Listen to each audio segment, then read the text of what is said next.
বন্ধুরা আমরা কিন্তু সকলেই ফেসবুকের স্টোরিতে বিভিন্ন ধরনের ফটো বা ভিডিও পোস্ট করে থাকি এবং এই ফটো বা ভিডিওগুলো 24 ঘন্টা পর্যন্ত থাকে, তারপরে কিন্তু অটোমেটিক আবার রিমুভ হয়ে যায়। কিন্তু বন্ধুরা তোমরা চাইলে কিন্তু 5 বছর আগে কি ফটো বা ভিডিও পোস্ট করেছিলে সেগুলো কিন্তু আবার খুঁজে বের করতে পারবে।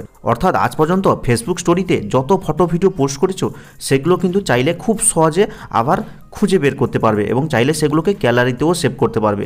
তো চলো সেটা কিভাবে করতে হয় দেখিয়ে দিই। সর্বপ্রথম তোমরা তোমাদের ফেসবুক প্রোফাইল পিকচারে ক্লিক করে দিবে। ক্লিক করার পরে নিচে দেখো ড্যাশবোর্ড লেখা রয়েছে এবং তার পাশে একটা 3 ডট রয়েছে। তো এই 3 ডটে ক্লিক করে দিবে। ক্লিক করলে দেখো এখানে 4 নম্বর একটা অপশান রয়েছে আর্কাইভ নামে। তো এই আর্কাইভ অপশানে ক্লিক করে দিবে।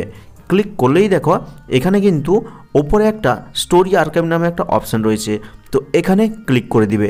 আর এখানে ক্লিক করার সাথেই সাথে কিন্তু ম্যাজিক, দেখো বন্ধুরা এটা আমি এই রিসেন্ট 25শে ডিসেম্বরে পোস্ট করেছিলাম, কিন্তু দেখো এখানে আমি আজ পর্যন্ত ফেসবুক অ্যাকাউন্টে আজ পর্যন্ত যত ফটো ভিডিও পোস্ট করেছি সব কিন্তু এখানে রয়েছে। তোমরাও চাইলে কিন্তু তোমাদের অ্যাকাউন্টে যতগুলো ফটো ভিডিও পোস্ট করেছো সব কিন্তু এক এক করে দেখতে পারো। এখন তুমি যদি মনে করো যে এই ফটোটা আমি আবার সেভ করব গ্যালারিতে, তাহলে এখানে ক্লিক করবে। ক্লিক করার পরে এই যে কর্নারের ওপরে দেখো 3 ডট রয়েছে, এখানে ক্লিক করবে।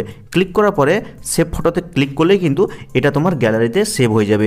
এরকম করে বন্ধুরা যতগুলো ফটো ভিডিও আজ পর্যন্ত তোমার ফেসবুক অ্যাকাউন্টে পোস্ট করেছো স্টোরিতে সেগুলো কিন্তু আবার খুব সহজে নিয়ে নিতে পারবে তোমার গ্যালারিতে। তো ভিডিওটা দেখে কেমন লাগলো অবশ্যই কমেন্ট করে জানাবে। আর চ্যানেলে নতুন হয়ে থাকলে চ্যানেলটিকে অবশ্যই সাবস্ক্রাইব করে রাখবে আর একটা লাইক করে আমাকে আরও উৎসাহ দিবে। তো দেখা হচ্ছে পরবর্তী কোনো নতুন ভিডিওতে।